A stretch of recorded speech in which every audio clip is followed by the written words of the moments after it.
growing out of a knee and 3 eyes in your back of your head. You know, that's I don't get that. I don't like fruit. Endless paintings of fruit on tables. That's pointless. I mean, that's not hard. I can do that, right? You can do that too. You know, so Stuart introduced me to a painter that they brought an exhibit of his to the Getty in Los Angeles. His name is Jerome. Jerome has these amazing realist, like you're looking at a picture kind of paintings, and it's amazing. Some of you probably know this stuff. So I told my kids, let's go to the Getty and see some of these paintings, we go and if you have the first one, show them the first one. Walk around the corner. And, this is not going to do it justice, but So we walk around the corner. We see this first one. It's amazing. It's called a Gladiator, but it's massive, kind of the size, maybe not the size of your wall right there. Maybe actually not too much smaller.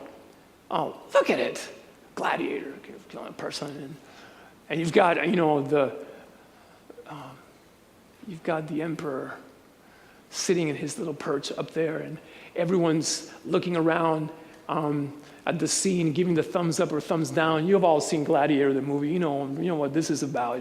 He gets to live or he gets to die. The guy under the gladiator's foot is done for if there's a thumbs down. What an arena of death, an arena of horrible, but it's pretty exciting. So then we walk around the Getty, the exhibit, and we walk towards the next gigantic room, and there it is. Show them the next picture, would you please? Yeah.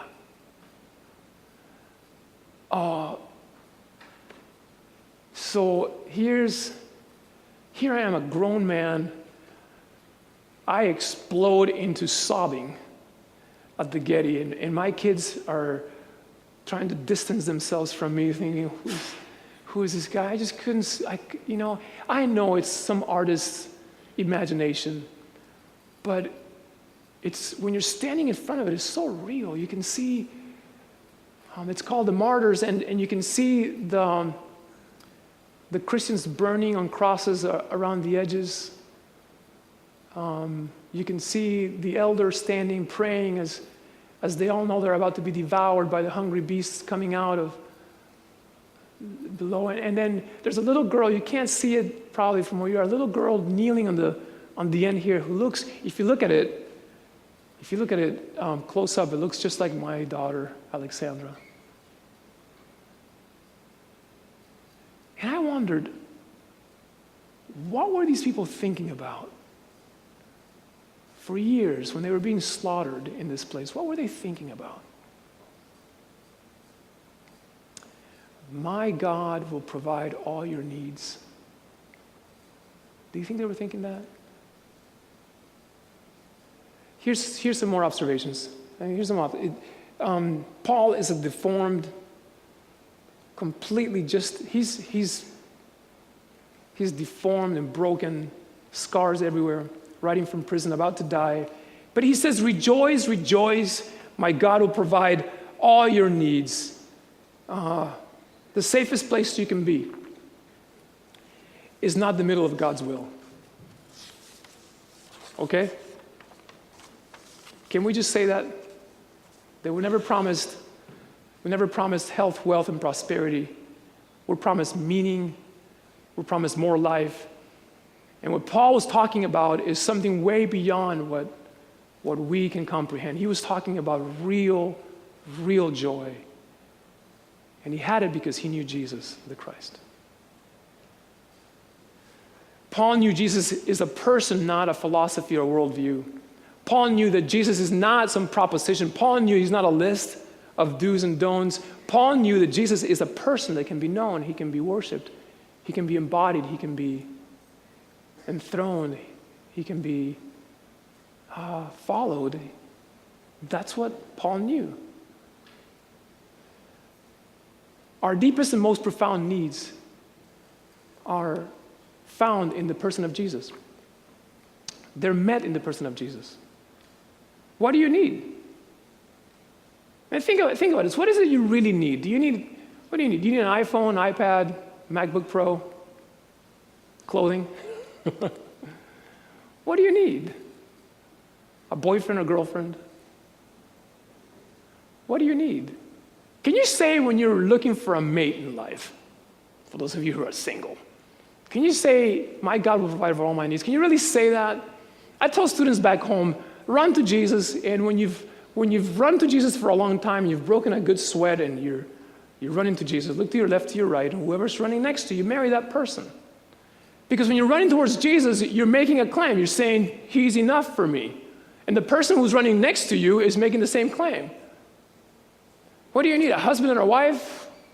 What if what Paul is saying is true? You have all you need. You need healing? Do you need hope? Do you need money? Do you need resources? Paul says, my God will provide all you need. This last month or 2 months ago, I went to a graduation party that a student of ours threw at the end of the school year. And the minute I walk into the graduation party, someone sees me from across the room and they begin immediately to cry, just to weep. I'm like, well, I have effect on people, but I've never seen that happen before. Just my entering a room, someone explodes into sobbing. Okay, so let me go over there. So I walk over to this person, and as I get closer to her, she opens her eyes and grabs, just hangs on to me, and she says, if you only knew, if you only knew. Turns out, she was living in Nicaragua. I grew up in Nicaragua. My parents were missionaries there.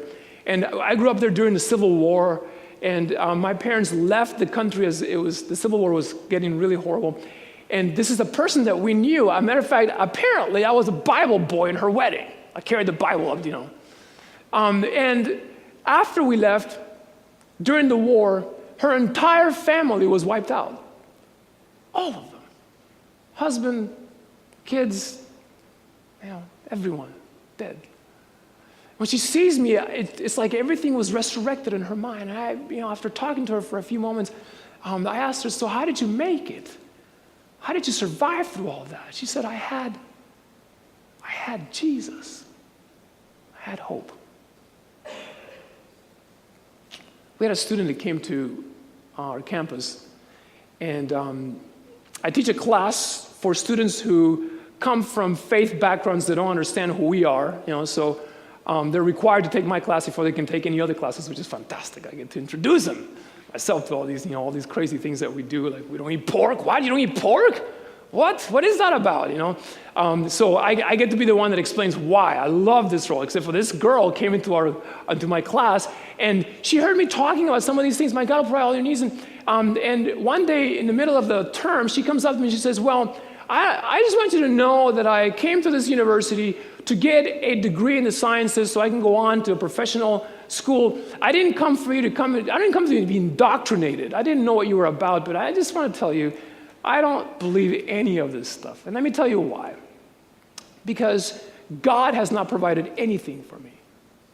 Matter of fact, if anything, I've been through enough pain to know that God is completely absent from my life.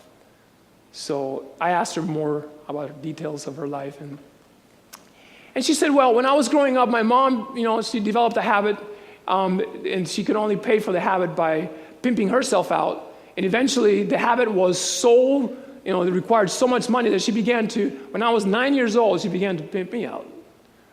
She pimped me out to family members, to people that I knew. We became homeless. She remembers living in a car for months at a time. Eventually, her mother was arrested for a bunch of things, and she grew up the rest of her adolescence. She grew up in a home where she was also treated poorly, and it was just pain, just a painful existence. So I thought, well, give us a chance to show you another picture of God. And I made this offer without really knowing how I was gonna offer her a different picture of God. So I went back to my office and I told a bunch of our students, my student leaders, I said, listen, we have an opportunity here to demonstrate to this person that God is not the way she's actually experienced him in her past. A group of about 5 students decided, well, she's gonna become our project for the year. They did, they took her on. She became the project. Everywhere she went, these students went with her. They just surrounded her with this marshmallow of love and just wouldn't let her go. At first, she resisted. She was like, I don't need this. I don't need this. I'm okay. Pretty self-sufficient. But they wouldn't let her go. They went to the cafeteria with her. If she went to classes, they went with her. If she went shopping, they went with her. They just were with her all the time. One day, I'm in class teaching, and I noticed that she's got tubes coming out of her chest.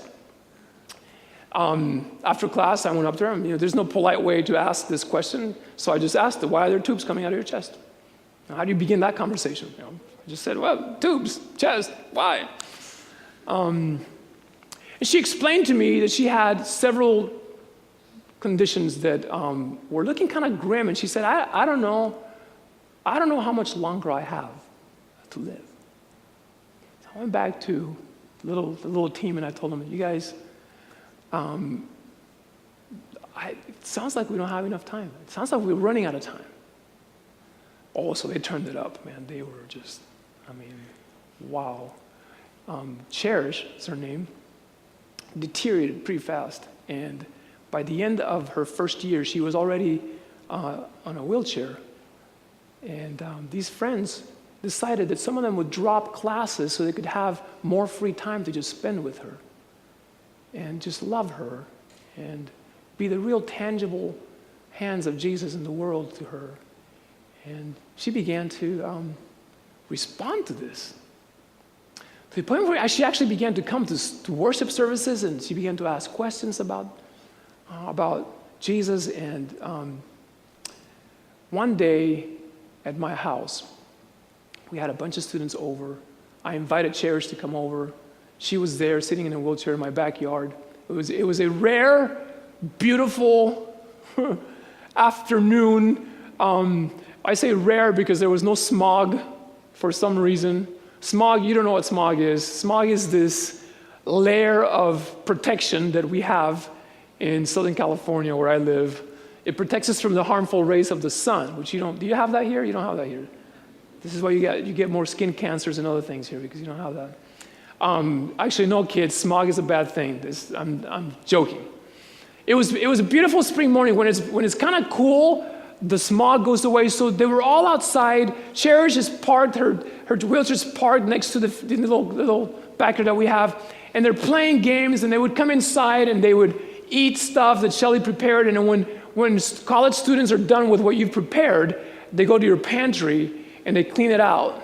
They're like locusts. Then they move to the refrigerator, they clean that out. There was one pineapple that Shelly had sitting on the counter, and they went for that, and Shelly said, not the pineapple. You cannot eat that, because I need that for a prayer breakfast I'm preparing for tomorrow. Do not touch the pineapple. So they're like, okay. So they took the pineapple, and they beheaded it. They took the crown off, and they took it outside, and they began to play football with the pineapple. You know what football is, right? It's not rugby. It's our gridiron, but, they're out there playing their version of football with this pineapple, and at one point, someone said, Cherish, you want to play? And Cherish just smiled and said, well, I can't. So one of them decided they were going to be the wheelchair person, and they're pushing chairs around. It's a sight. They're playing football in my backyard with Cherish, throwing her the pineapple, and she's grabbing the pineapple, and she's slamming it on the ground, like, yeah, scoring. And when this whole drama is over, they bring her back, and they park her next to me where I was sitting watching this whole thing. She looked into the sky, and she began to weep. And I told her, if they've hurt you, we can press charges on these people. You know what? Which makes the whole thing awkward, and she didn't answer, and so I just said, well, maybe it's a moment of silence. And when she was done just being her face is radiated by the sun, she turned to me and she said, I am healed. I've been healed by your Jesus. He's healed me. And I knew she wasn't talking about her body. She was talking about her soul. We baptized her the same way I told you last night. We baptized everyone in the middle of our campus in this baptistry they built there. And she had to have four of us helping her into the water. We lowered her into the water, and